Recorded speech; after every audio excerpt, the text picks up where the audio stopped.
Welcome to the Connect Like Minds podcast. I'm your host, Sharryse. I interview people making a difference in their communities and in their creative spaces. Today's special guest is a U.S. Army veteran, an entrepreneur, and a life coach for young boys, teens, and young adults.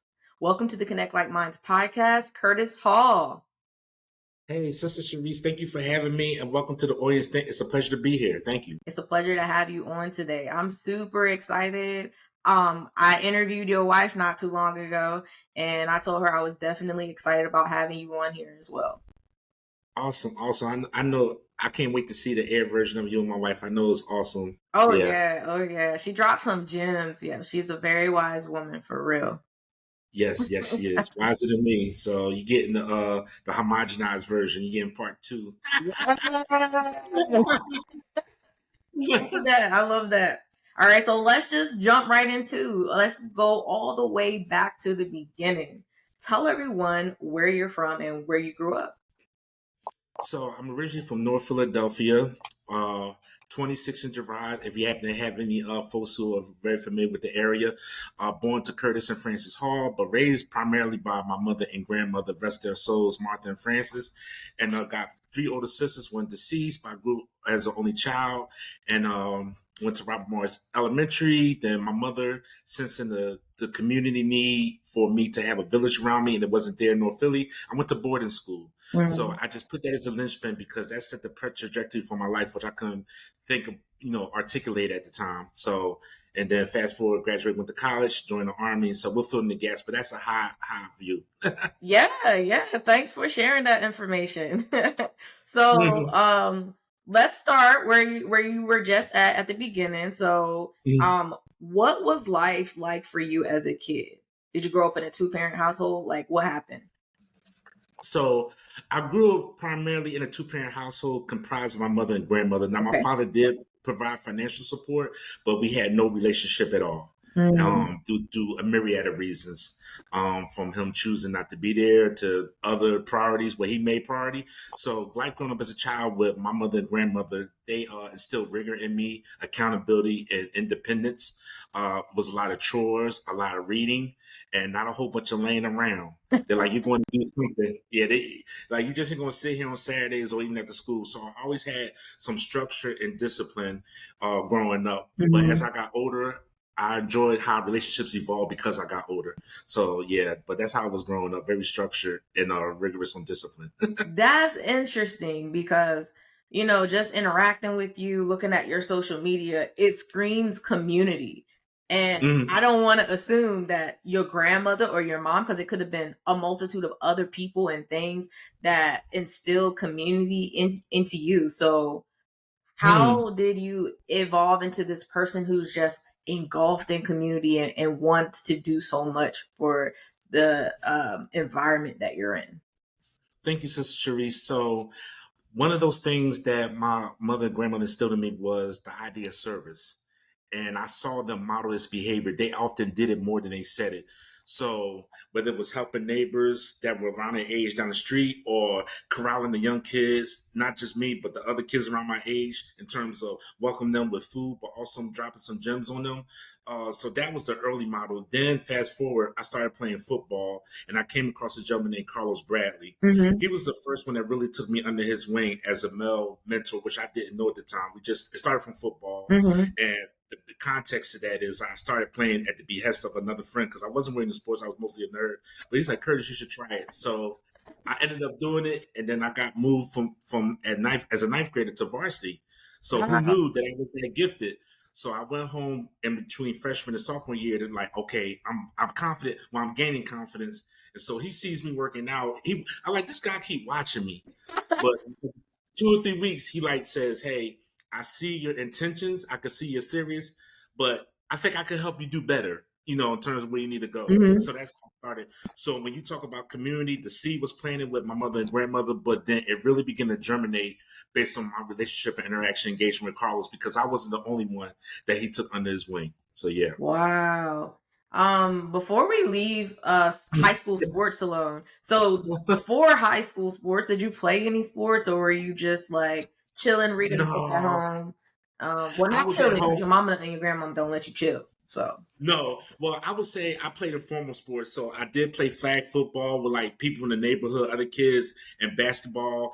And for I'm a Gen X, so I ain't gonna say my age, but if we didn't have a court, we used to put the milk crate up. oh So, my. so yeah, I did have physical interaction, but it wasn't formal like for school. But I did have a lot of interaction and stayed outside. Yes. Okay. Okay, aside from the sports, did you do any arts? Like, were you into the plays at all or anything like that? I didn't participate in them, but I've always been astounded and enamored by the creative process. So, what you will see Curtis do is maybe go to like the rehearsal and watch, Mhm. or I would watch some kind of documentary. So, I was always there to be a fly on the wall because, once again, I didn't have the language to articulate, but something enamored me about the creative process. And I attribute that to my mother and grandmother getting me in front of books. Of course, it Mhm. started with the Bible, but then they would always give me articles, Jet Magazine, Essence. So, I would see these things and it would just be it would catalyze thoughts. And once again, being fairly immature in terms of development, I was like, it sparked my interest, and then is the connective tissue between curiosity and learning. So that was it. Okay. How did your environment that you grew up in shape your opinion on how you saw life as a young man entering into high school? Because I know that you ended up, getting that mentor when you were playing football. But aside from that, your father, you said he wasn't really active. So, your thoughts on what it is to be a young man at that time, where were you gathering those things? Was it from the magazines you were looking at?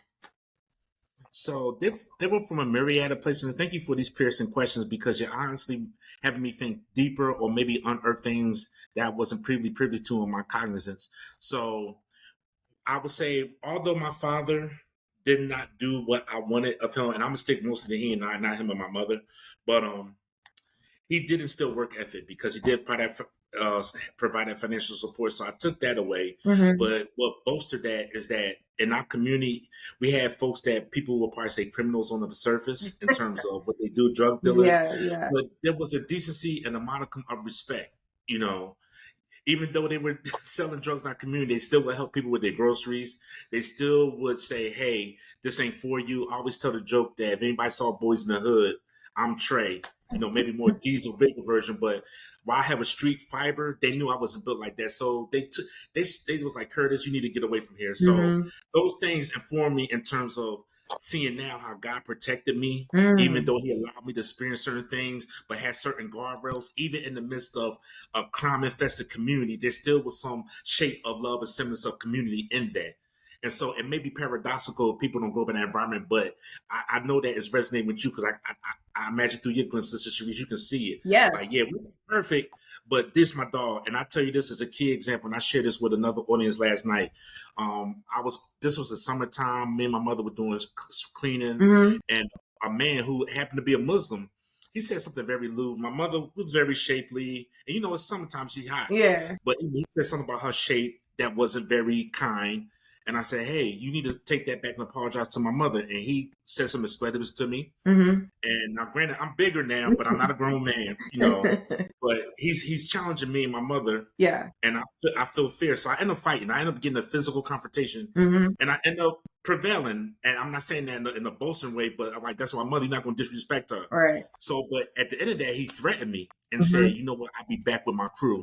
Because Oh, evidently he was a street guy too. yeah. So, but what happened now, my father's not there. So I'm like, damn, this dude gonna come back with a whole bunch. I can't fight 90 Negroes. What's going on? Well, what happens is the drug dealers in the community, once again, they're like, Kurt, don't worry, we got you. So I got it like 30 people around my step all night till like 2 in the morning. Dang. They like, let him come back, Curtis. Let him come back. So that sent messages to me, even to this day, like, when a sense of community, no matter how it looks to people on the outside, Hmm. I got you. Because we realized that you and your mother had something special and you're a part of our community. And yeah, we know we're not perfect, but we're going to safeguard nobody from the outside. So that spoke volumes to me. Yeah, You that's know, love right there. That's love. yeah, Even in the yeah, midst of all of that mess, there was still love there and community, yeah. like you said. Okay, so I know that you announced earlier that you went off to the army after high school, but did you have an idea of what type of career you wanted when you were in high school, or you automatically knew you were just going to go to the army? I had no clue. Okay. I had no clue. But I will say, And I got to go back to Carlos because he allowed me to travel with him. He was a bodybuilder. He had Oh. played 7 seasons. He had played 7 seasons in the NFL. He played 6 for the Chargers and 1 for the Eagles. So, and he's from Germantown, which is a section in North Philadelphia. So we had a great sense of camaraderie. But you get exposed to things when you travel. Because up until my traveling with him, other than being across the bridge in New Jersey, I hadn't seen much. But he took me. He was the first person to take me to New York, West Virginia. And so that whet my palate for travel and knowing that it's life beyond Philadelphia. So to your question, I didn't know what I wanted to do, but I knew about 14 or 15, I wanted to leave Philadelphia. And I knew that it was greater to see the world.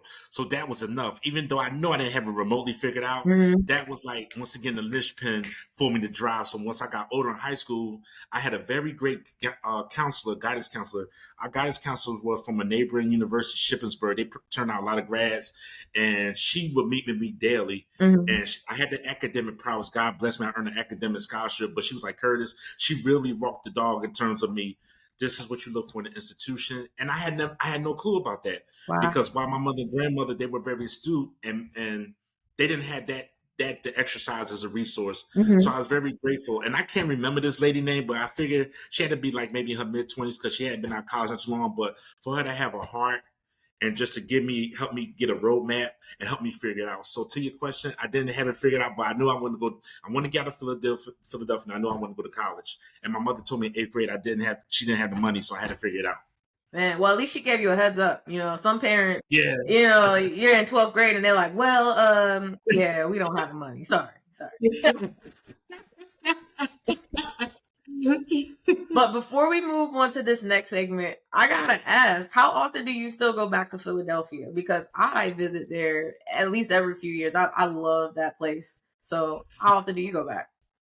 Probably on average once a year. I want to Okay. increase it. Most recently, I took my wife and our girls back there around Thanksgiving Mhm. because we had a small what I call semi reunion because we really don't know all the people in my family, but I have cousins in South Carolina that came up, and we were there in North Philly once again, but we stayed on Penn's Landing. Mhm. So at least once or twice a year, and then I was up there for my niece who just graduated last year too before Thanksgiving from Westchester. Now she's getting her master's. She's going to be a social Congratulations. worker as well.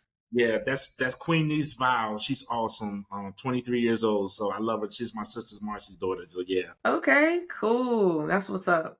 So this next segment is called Digging Deeper, and I'll ask you thought-provoking questions about your career and your personal life. So are you ready to dig in now?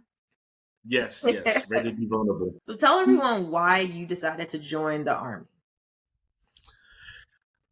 Initially, now I initially was scared of being forced to go back to Philadelphia. You know, I had saw people leave, and that scared the heck out of me, Sister Sharryse. Mhm. And I didn't look at them in a judgy way, but I was like, man, to do all that work, then be forced to come back home because you couldn't find a job or something didn't work out. So I needed some stability. Yeah. So my mother had threw out initially. Then while I was in college, I met a gentleman named James Moulton, and it's crazy because he's gone now. And if we get a chance, I'll tell you what happened. But he took me under his wing like a little brother because he was bodybuilding too. So this is my Mhm. second exposure to bodybuilding, which I'm just realizing I said vocally out loud for the first time in my life that I can recall. But Mhm. he was from Dallas, Texas. But he was from an area that was similar to North Philly too, excuse me, but just in Dallas, Texas. And so we bonded over that. But him and his wife at the time, because he was married pretty early, um, they joined the army and they had what they call Green to Gold program. So they were enlisted and they got a chance to go to college. So we met at the University of Tampa, where I ended up getting an academic scholarship. So he came as a sophomore and I'm a freshman.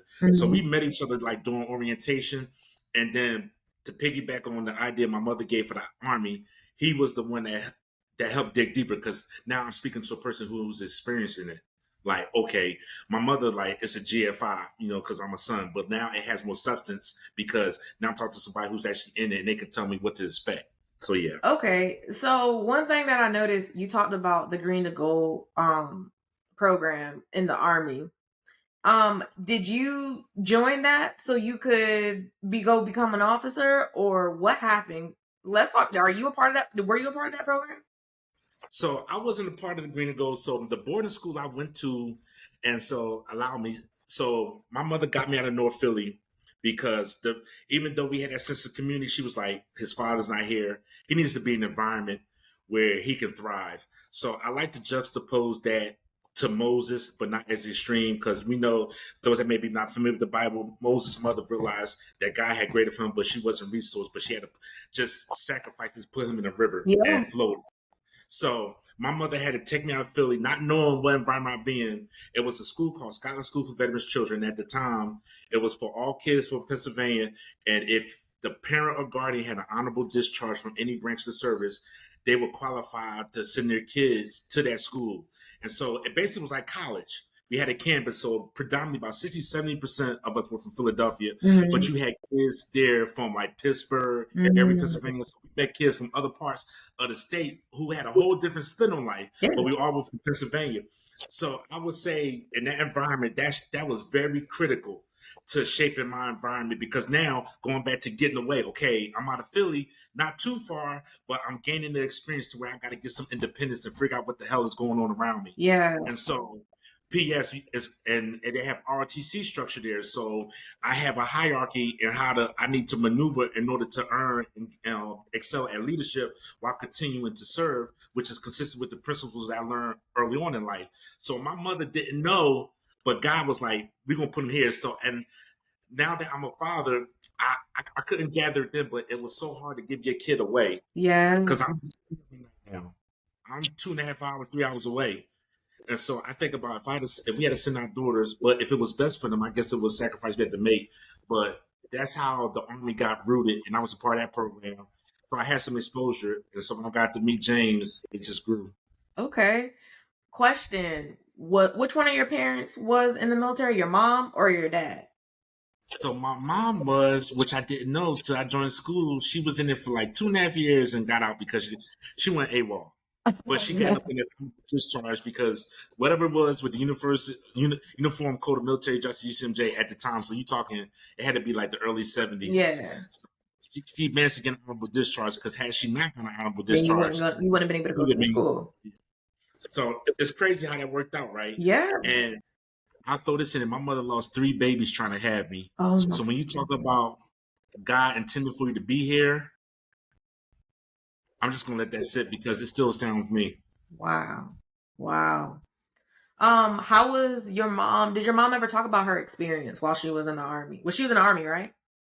Yeah, it was not a lot. Okay. Not a lot. You know, It a was lot of like, people who joined in the 70s and 60s, they don't talk about it. So, yeah, yeah. she let me know that she was on the base, but she never deployed. Mm-hmm. So it sounded like she went to basic, then what they call advanced individual training, but she didn't like it. Mm-hmm. And well, a part that's not in here that I'll share now, my mother got pregnant when she was 15. Mm. So me and my oldest sister share the same mother. Me and my sister Marcy, and then my other sister Trina, who's deceased, we share Mhm. the same father. Okay. So I'm the only child between Curtis and Francis. Okay. So my mother ended up going to the army in some type of way. My grandmother, because but she did tell me, she didn't tell me about her army experience much, but she told me that she had Renee early. That's my oldest sister name, and that they grew up as sisters. My oldest sister learned that my mother was her mother until they were older. Wow. Wow. You know what that reminds me of? I don't know if this is a thing within your family, but a lot of Black families grow up into like families that have secrets, and then you Yes. don't find out till long years, decades down the line that maybe your mom gave up one of your youngest siblings or oldest siblings for adoption, or maybe y'all been living as cousins and they're actually your sibling. Like, I wonder where that stems from. Like, do people really feel like that's the best situation to put people in? Yeah. Of course, I can only speak retroactively, but based on the conversation with my mother and a little bit I had with my grandmother before she passed in '95 with my mother, she was just focused on trying to set my mom up for the best success. Mm-hmm. Um, and she knew that being a full time mother wasn't part of the equation.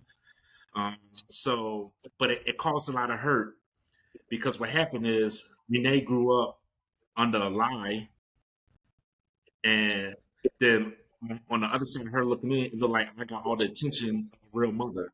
Even though my grandmother did love, and both of them love Renee, but you see how that causes friction. Yes. Yeah. Wasn't given the opportunity to know, but now my brother knows.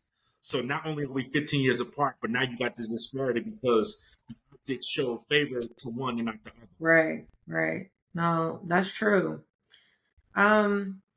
Yeah, we're gonna move right on along from that. Maybe we'll circle back to it later. But Absolutely. going back to the army, My what was God, your MOS in the army?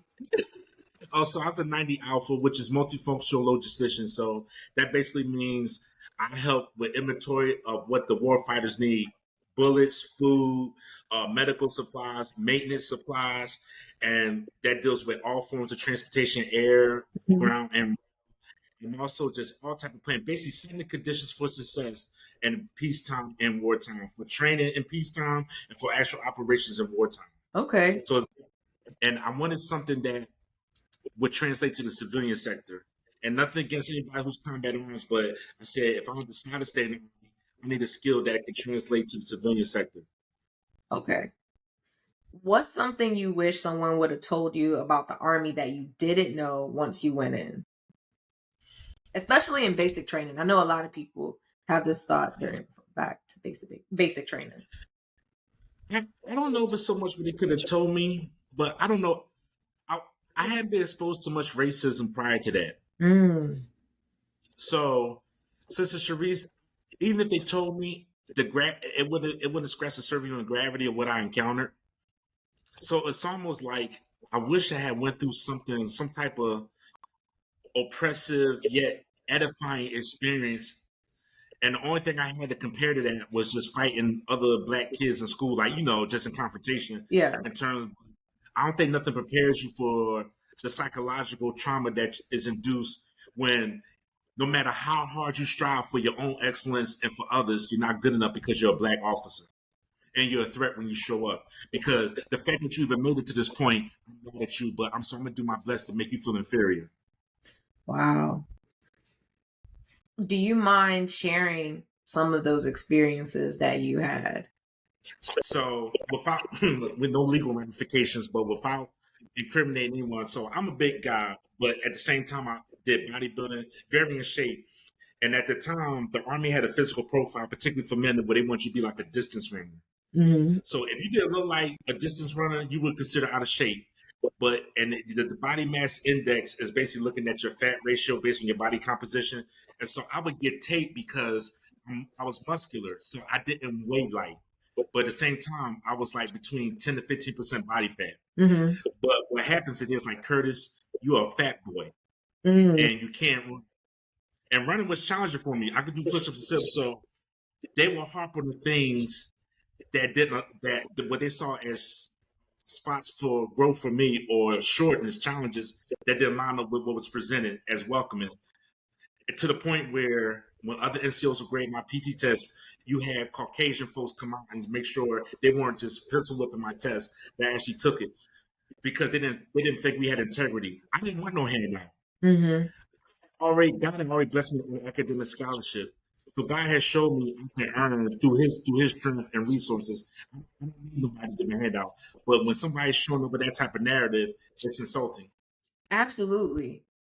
So I just want to make sure that people are tracking that you were an officer, you were training Yes. to be an officer, or were you already an officer? In the So I was so in Scotland, it was part of the reserve, especially once you hit high school age, and it's great that they had it like that because so you already had some time served. Mhm. So once I went into my reserve status changed in college, that was more time. So I accrued more time as a service member, Mhm. which ultimately led to me doing 18 and a half years and being able to medically retire. Because of injuries, but I had 4 deployments. So, but yes, our officer. So officers are the decision makers, but they work heavily. Officers, let me tell you, officers are nothing without the NCOs and warrant officers who are oftentimes mentors to help them make informed decisions. Yeah. So I had a lot of great mentors, platoon sergeant, warrant officers who helped shape my leadership style. I Mhm. will tell you, it is not all by myself. It is God and the people He placed in my life that helped me make good decisions because I'm coming from a school environment. These are men and women who already live life Yeah. in a lot of cases. So now they're looking at young Lieutenant Curtis, okay, you got your degree, but you got to deal with real people. Yeah. You know what I'm Yeah. saying? And we know book knowledge and experience is not it has to be a precise balance with acumen and soft skills to translate in a way that you engage people in a way that's authentic. And there's no book for that. Yeah. There's no degree for that.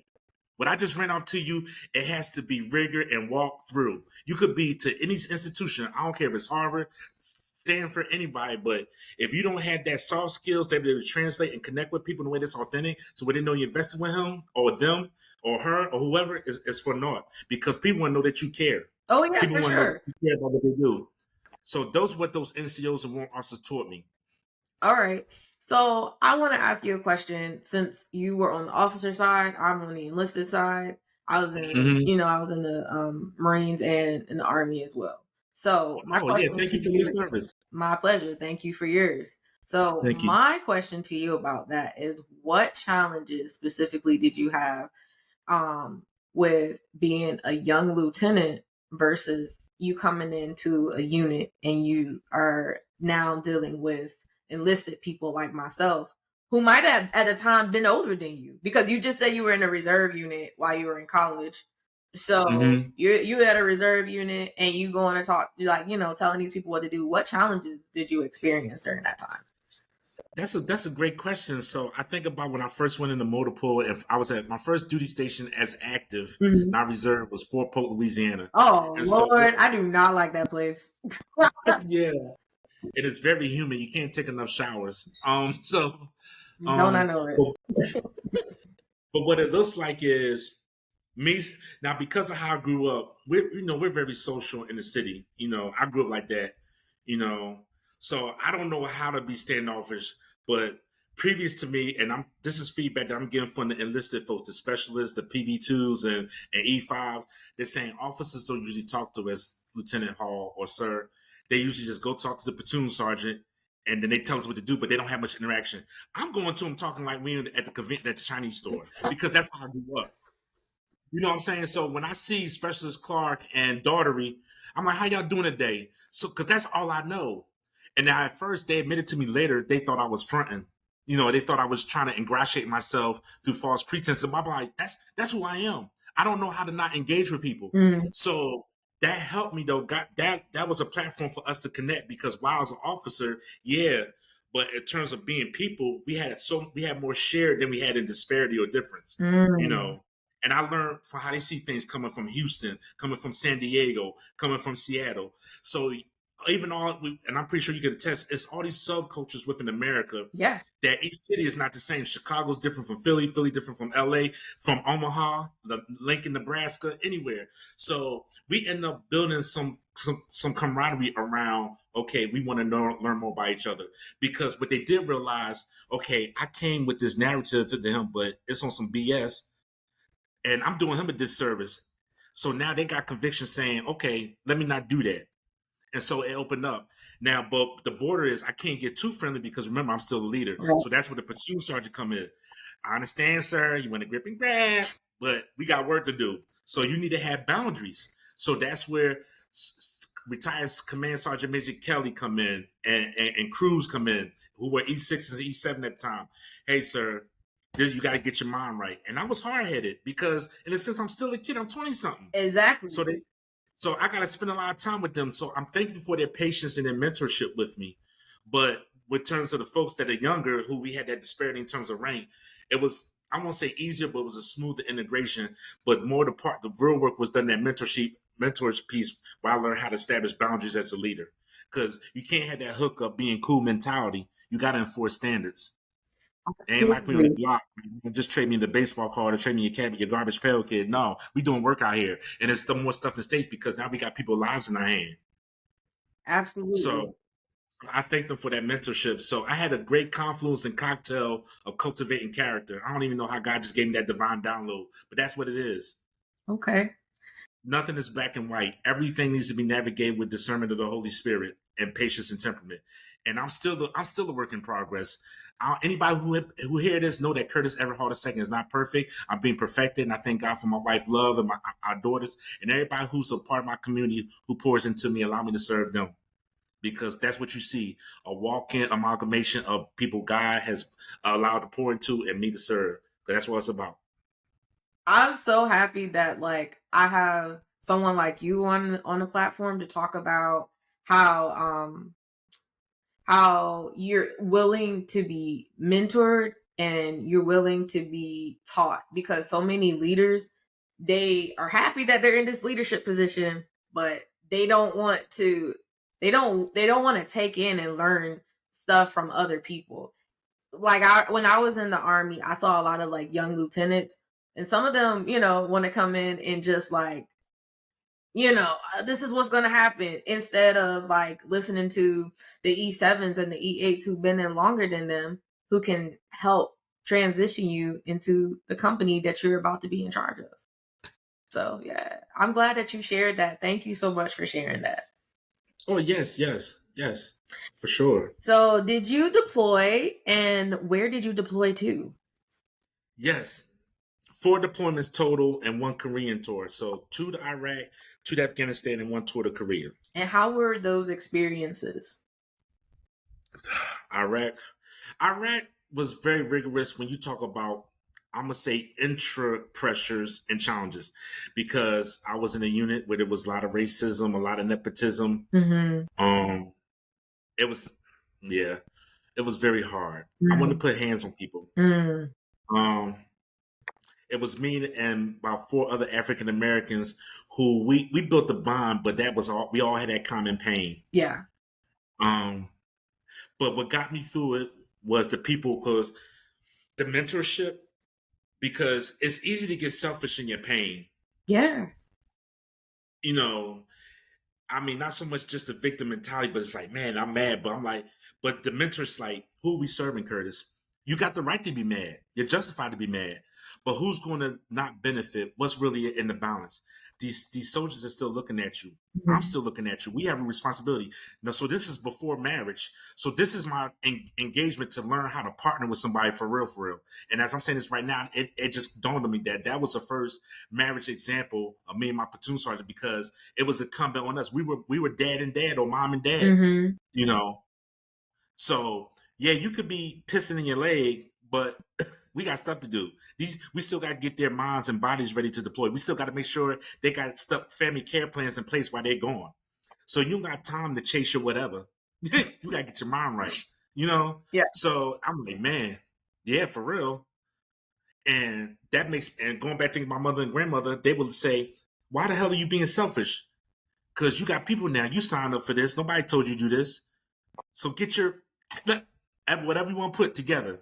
So that helped me sober up real quick, Yeah. because now I'm like, okay, my inconsistency, my indecisions or lack of action will adversely impact somebody else, and I don't want that. So even if I fail, let me fail doing the best I can to support the people that God has given us steward over. So that's what helped me deal with those challenges, Mm-hmm. staying focused on the service that's at hand, while realizing God got to deal with them. Because even if I got a chance to beat them up, Sister Sharryse, it wasn't going to change their mind. You know, Yeah. even if I got a chance to punch him in the chest, it would have felt good in the moment. Right. It would have, but it wouldn't have helped, because if I got a soldier who didn't do his medical packet, now his wife can't have access to his money while he gone, or she can't, her husband can. Now who did I just hurt? Who really got hurt? All your other enlisted soldiers, all the people Yeah, underneath you that you should be taking care of. and that's why I'm still learning as a family man. And my wife has been very patient with me, like, as me growing, Mm-hmm. because what am I thinking through the implications, how it's going to affect love, aka Yolanda, Journey, and Kendall? And sometimes I hit the bar, sometimes I don't. But I thank God for their patience and grace with me. So I gotta apologize sometimes. I gotta really sit with stuff. I gotta take time. Like, God, I can't do this by myself. Even in this interview, I pray for this interview. Like, God, I don't know who this interview is going to touch, Oh, it's gonna touch a lot of people. but whatever you had to come from it, just let Sister Sharryse and I continue to be vessels, however it looked. I don't know. But you brought us together. It wasn't by happenstance. So let's go do this work. Yes, sir. No, we're definitely you're definitely doing the work, man. No, no, no. Thank you for being so vulnerable, and being open. I appreciate that. Oh yeah, for sure. So if you were to talk to someone, some random young man, you talk to young men every day. So what would be some advice you'd give them if they wanted to join the army? Really take an introspection as why you want to do it. make sure you know enough about it to make an informed decision. And where does it fall? Because it may not be a long career like I had. Like I didn't intend to stay that long. So why are you doing it? And can you see yourself growing from it? Mm-hmm. And while you may not have all the answers, take that diligent time to write it down, think about it, process it, and make that informed decision. Or is it a stepping stone? However it look. And where does it fit in the bigger context of it? And it's okay if you don't have all the answers, but you should. And what helps me is to moonwalk it. What's the outcome? How do you want to look at the other side? So while you can't maybe fill in the paragraph lines, the closer you get to the period, you do have some semblance of how you want to look. Going back to myself, and I say this in all humility, I knew I wanted to get out of Philadelphia. Did I know that I had the roadmap to get there? No. But God presented it. So you can't stay on your mark forever, but you got to do some analysis before you do it. So think about it. Yeah. Where does it fit in the broader context in terms of curating the type of man or young woman you want to become? And how's that align with what your calling is? Your calling. Mm-hmm. Your calling. Not your vocation, your calling. So basically you want them to find out what their purpose is. Yeah, or at least explore what they gravitate towards. Because they may not know, and it's okay. Yeah. But you do have interest somewhere. Gaming, physical activity, sports, art. You have something. Take inventory of what you gravitated towards naturally. Now, and like gaming is a thing that I run into all the time with the young men, but it may not look like gaming. It may look like a developer. It may look like a coder. It may be something on the periphery of that profession or that niche that's inherent in that work and that output. The construction person ain't the only person building the house. There's an architect behind it. It's interior designer as part. It's a painter. It's a part process. Everybody is a whole ecosystem. Yeah. So be mindful of the plethora of things that's around that ultimate ecosystem. What that is. Absolutely. In what ways was the military a stepping stone for you? I will say it challenged me to grow the hell up. But and I want to make sure I'm not being slighted. Whether it's about my father or military. Let me be clear in saying this before I go any further. You allow me. Any adverse experience that I've had that may seem melancholy or dreadful, it has edified me and still edified me some way, shape, or form. And in some cases, it has caused reciprocated relationships to be healed, reconciled, or set free because everybody not meant to be together. But when you can have an amicable party, that's a lot too. So let me be clear that all things have worked together for the good of those called according to his purpose. So nobody has to play the violin for me because I played enough for myself. So I just want to be clear in saying that. But the Army helped me grow up. The mentorship was very key in shaping me as a man. And I made some lifelong connections with people I still, because you ever had somebody come to you, Sister Sharryse, and you didn't even know the profound effect you had on them? They're like, man, when you said good morning every morning and you smiled, it really helped because I was going through the ringer. I have. And I have had a lot of people do that. Yeah. And I had soldiers tell me, like, I remember Major Hall. I remember Lieutenant Hall. He talked to me. He saw me. Yeah. And what that come from is because I didn't feel like people seeing me. Mm. So I read this quote. It's an awesome sister here named Sister Nadira. She runs a business called Adiva and is natural beauty products. She's awesome, and her team around her is awesome. Mm-hmm. But she said her purpose was fulfilled out of her pain.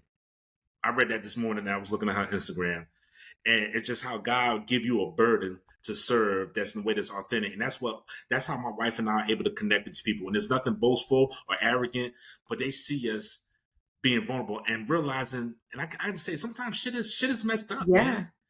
And I still don't have it figured out. As an adult, I don't have it figured out. But what we can do is partner and move forward because growth is always an option. Yep. Like under this shirt, I took PMJ. I love how he says, Pastor Mike Jr., ready, set, grow. And that looks different.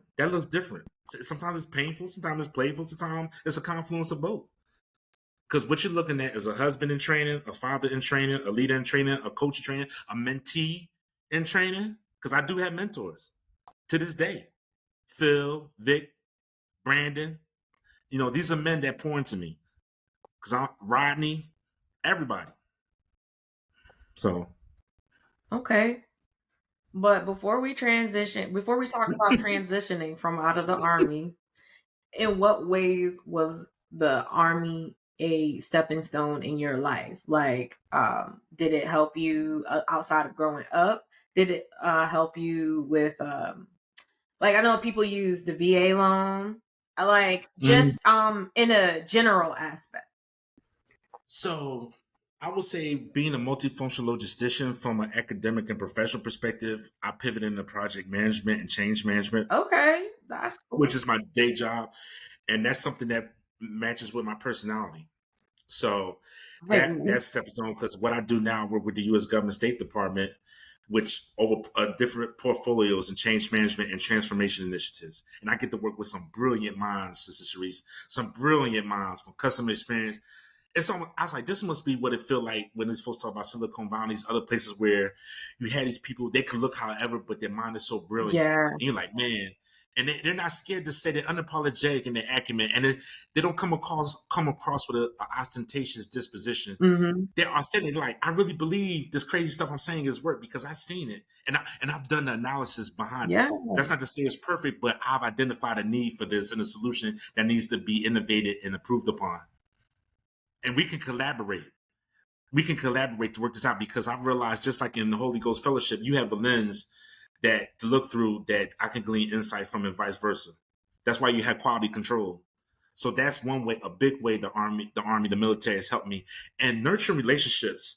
When you meet so many different backgrounds, like hmm, when I went to university, I had friends from Switzerland, Australia. So you can learn like, and it's nothing against us. And I used to get ridiculed for not going to HBCU, but I'm like, for me, I grew up around black people, and not to say I knew it all, but I just wanted to see more hmm, and because I want to see more doesn't disqualify my blackness or my innate love for my culture. yeah. You two can coexist. You know what I'm saying? Agreed. I used to feel So bad too about not going to yeah, HBCU, but I don't anymore. I'm glad I went where I graduated from UNCW here in North Carolina. yeah. So I'm happy with So that. yes, but yeah, but I hope that did I answer your It question? did. It did. Yeah, It okay. did. Thank you so much for sharing that. Now, walk us Uh-huh. through how you were transitioning out of the army and now into bringing it to now you're mentoring young men and teenage boys. How do we get from doing that to doing what you're doing now? So there's a I guess what's recently till now a veiled thread in our conversation. So when Carlos planted that seed for me and taking me under his wing, Hmm.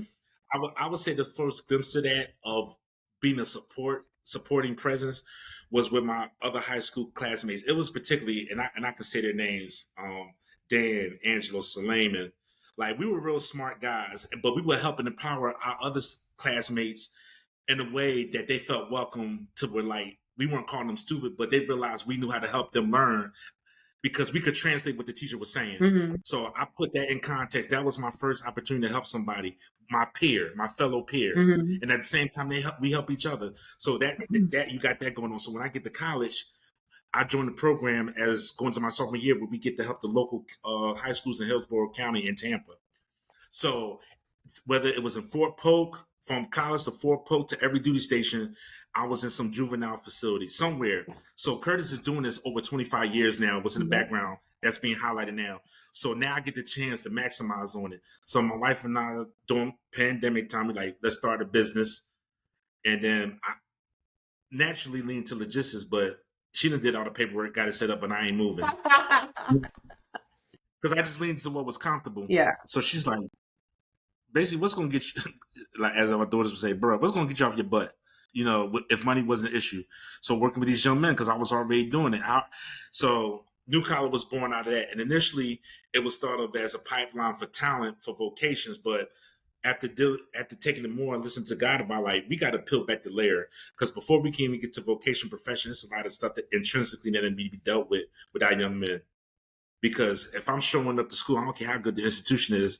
If my mind isn't right, I'm not going to benefit from it. Right. If my heart isn't right, I'm going to benefit from it. So now we get into the self development piece. So the things I'm going through and have been going through, God qualified me through that and His anointing to be able to help. So that's how we get to now. New College born. New College Solutions realizing it doesn't have to be in the either or. God can have a amalgamation of both, a confluence of both that speak, because every person is idiosyncratic and there's no cookie cutter way to speak to people. And then, by the way, it evolves over time. Because Sharryse at 19 is not Sharryse at 29 and 39, or even 28 and 29, or even Sunday of the same week and Saturday, because you've experienced something during that week that has influenced your trajectory, perception, or lens somehow to where you become more acute and astute to something that you haven't been in touch with before. I agree with you. So break it down. What is it? How does a young man come and get involved in your business and progress through it? Because you said you're helping them mentally, spiritually, vocationally. Like, can you break that down for our listeners? So what my engagement looked like is a lot of times word of mouth, because truly your gift will make room for you. So somebody will say, "Hey, Brother Curtis worked with my son," and I gotta give a shout out to the Hills family. We have beautiful friends and neighbors by the name of Shaquita and Jonathan Hills. I'm gonna shout them out because Yes, please. even though my wife and them we formed a friendship, it still takes a big amount of courage and faith to entrust your child with someone else. And they had trusted one of their sons with me as my first client. Wow. And I'm ever grateful for that. My first official client. And they helped form the foundation for our interact. So I will forever be grateful, not just for them as another couple friends, brothers and sisters in Christ, but them allowing me the opportunity to make room for my growth. And so from that springboard, so now we're in schools. My wife always had a predilection for this. And I know you have a whole resume part plus. I know all of it can't fit, but that was one of the things that connected us in terms of that service. So I consider her to be the more formal and astute piece. And I'm more, not street version, but the more like I'm the at the school program version. But we come together to make a formal curriculum and set an atmosphere to where people can be edified through our engagement, and engagement being all of us, because the parents, we don't know it all. Right. I don't know it all with the men, but what we do is we build a sense of trust and community to where we can share. And they're like, you know what that brother said really made me look at my own situation different, because like I haven't been to prison, and I'm not throwing any shade, but I can't speak their experience. So when these men come, they come with their own gifts.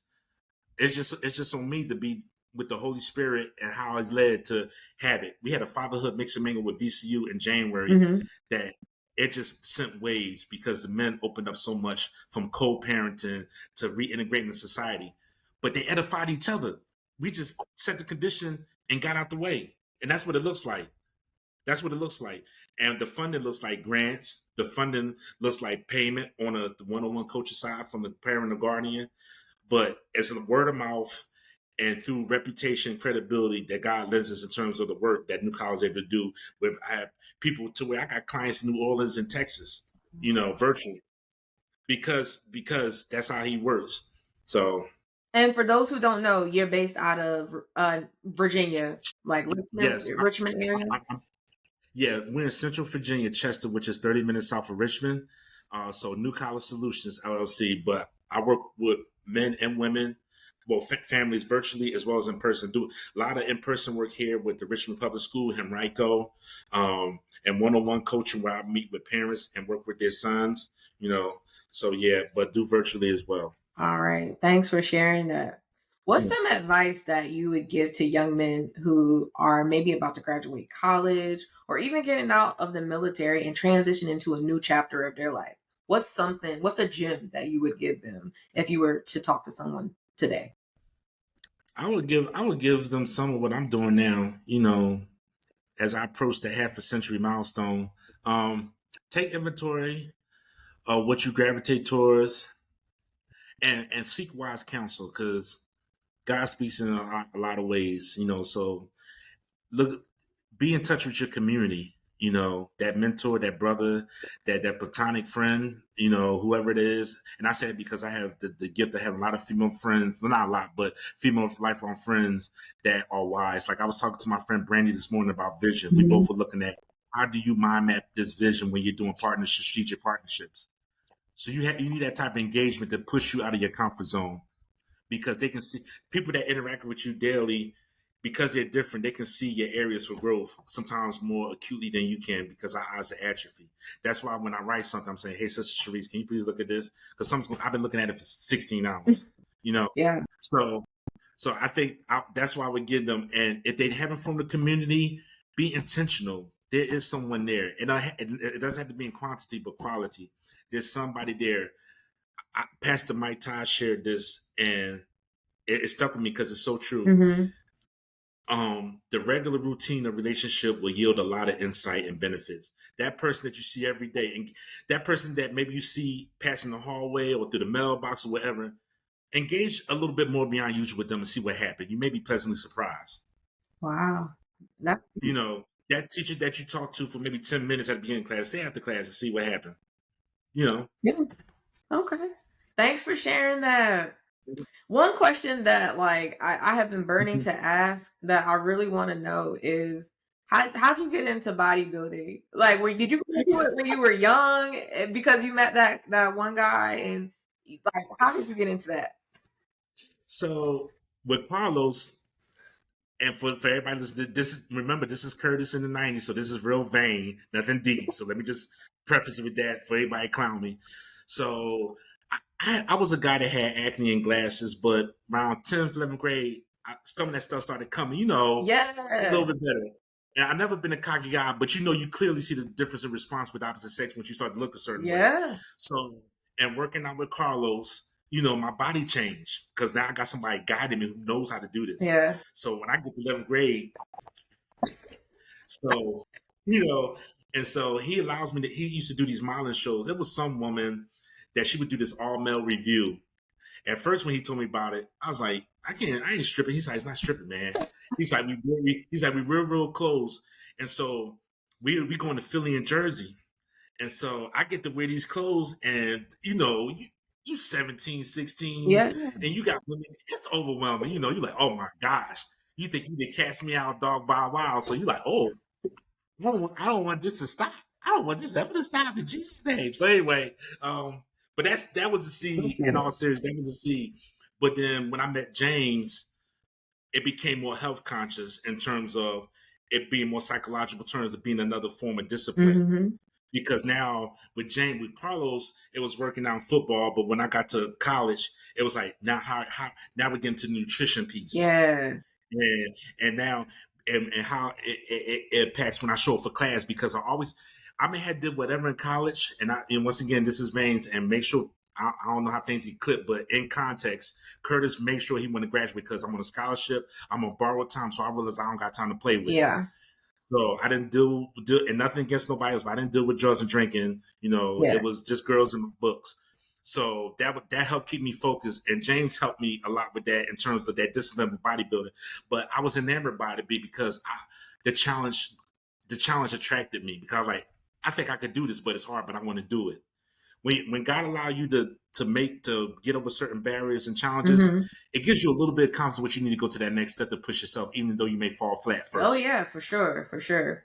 So that's what gravitated me towards bodybuilding, Sister Sharryse, in terms of the rigor behind it, because it was like the physical version of the academic of what I had become accustomed to doing. So I was like, this is who, and it has Yeah. benefits. So yeah.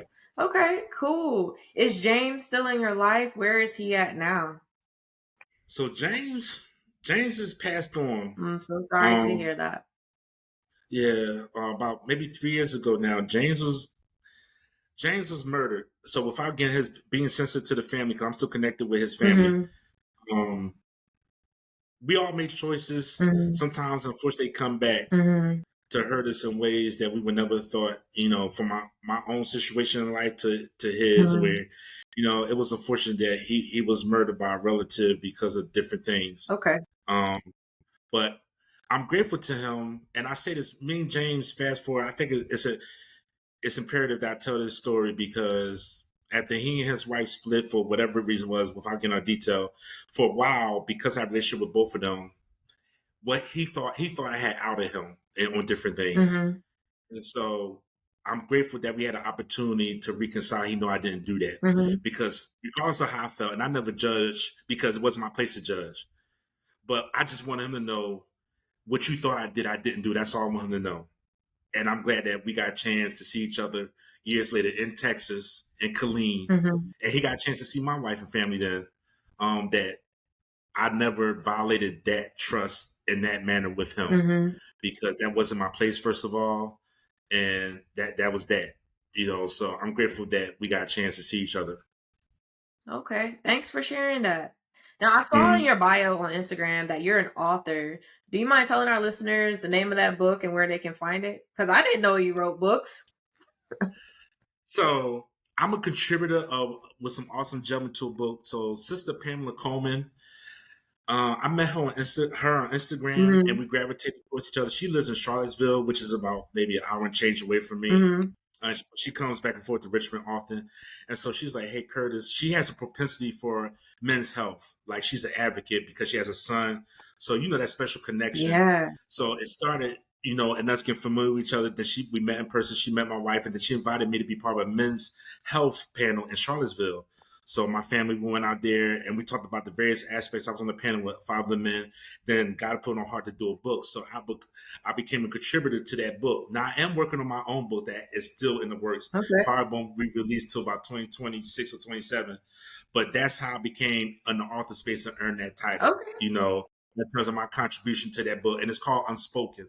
It's okay to not be okay. Unspoken. And you can find it on Amazon. And it's a pantheon of other great brothers who contributed in their own story. One brother I shout out that I know personally is awesome, Draymond Miller. He's the founder of Street Smarts Over Safety here. He's an awesome young man, awesome spirit. We love him. He's an extended part of the Hall family, but he contributed to that book as well. So I stand along some other great giants in this space that Sister Pam allowed us to come and share the vision that God gave her to put forth that literary work to touch lives. Okay. Cool. Now, this next segment is called Shout 'em Out, which you've been shouting out people this whole show, which is what's up. Like, I love that you're giving out love. That's what's up. During this segment, you can shout out an organization, a person, a business, whatever you want, nonprofit, that's making a difference in their community or even in your life. But the floor is yours. Shout them out and tell everybody what they do. So because of time, I'm just going to disclaim. I don't got a chance to run through everybody, but I'm going to run through who I know at the top of my head, especially here in Virginia. So I got a shout out unbreakableminds.org, my wife, Coach Yolanda, who's doing awesome work with young ladies. Aside from me, I'm stepping out away from her as a husband and just as a fan and supporter of her work. My wife is groundbreaking. If my wife isn't here, I don't know if New Collar exists. Matter of fact, I would go as far as say it doesn't exist. Oh. So gotta shout my wife out.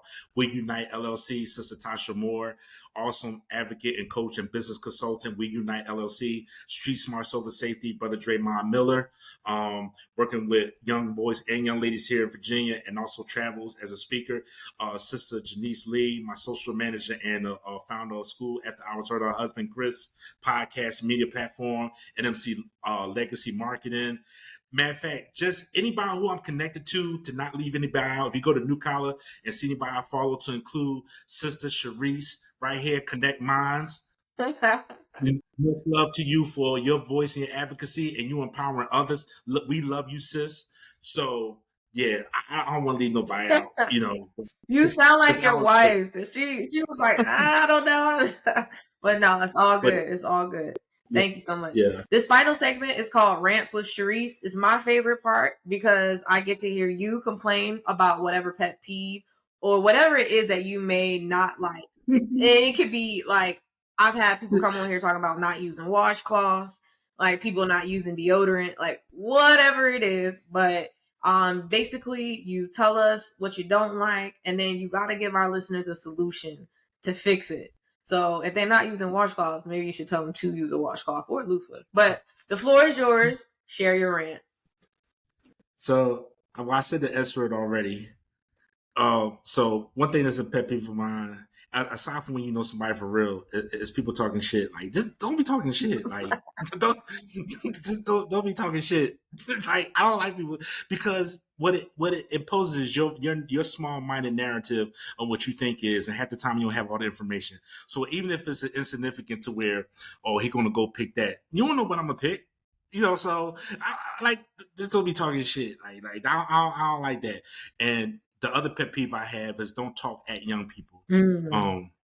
Disrespect. Don't talk because their voice is just important. Don't talk and don't disregard our elderly. I can't stand when I see people let a door slam on an older man or a woman, and you can't stand there 10 seconds longer. I know. This ain't. I ain't trying to turn this to NWA and Ice Cube or whatever. Like 80s, but that just burns me up. Like, it don't take much to just say, hold the door and let the lady in. You know, come on, stop it. That's how people get punched in the throat. Yep. That's how people get punched in the throat. I'm sorry. So I'm gonna stop right there. I'm gonna stop right there. But those are things I don't like. Those are things I don't like. It don't take nothing to be kind and help somebody, because all of us need help. Absolutely. We all do. Stop talking shit. Stop talking shit. I'm sorry. Okay, I'm done. Stop talking shit. Take care of the elders. It's okay to hold the door for the elders. You don't got to slam the door in their face. I feel that. 100%. What was the third one you said? Don't talk down to kids. Yeah, don't talk at them. Listen, actively listen, talk with them. Be in a place to edify them. And sometimes you don't have to fill the space with empty words. Sometimes just you being there listening is enough. I done had friends sit with me and I sit with friends to where just them being there. Because sometimes, like, somebody die, ain't nothing you can say, but you can sit there and hold their hand, or you can sit there and watch TV with them. That's just as powerful. Agreed. I'm with you there. There's a lot of power in shut the F up. Man, we need a hashtag that, put that on the shirt. I'm sure it's already done anyway. Well, before you go, can you please share your social media with our listeners and any websites where they can find you at to support you? So, New Collar LLC on Instagram, LinkedIn, Facebook, New Collar Solutions. I don't think I have the LLC. I don't have the LLC on it, but New Collar Solution on all platforms. And I'm excited to say my website will be new website. You can visit it now, but it'll be a new one after January 9th or June 9th. So I'm grateful for that. And shout out to Sister Clarissa, creative consultant. I gotta say her by name. She's my business coach, and she's awesome. If you're looking to level up, she's like you, Sister Sharryse, authentic and really listen. Sister Clarissa Burton, creative consultant. So creative consultant. I'm connected on Instagram too. But yeah, New Collar Solutions on all platforms. You can find me and reach out, and we can touch base. Well, Brother Curtis, it's been lovely to have you on here. You kept me laughing. You almost made me cry. I have fun. Thank you so much for coming on here. It's been a pleasure to have you on. Thank you, Sister Sharryse, and I look forward to serving with you, supporting you, both my wife and I, and we love you. Thank you and your audience. Thank you. My pleasure. And thank you for listening to Connect Like Minds.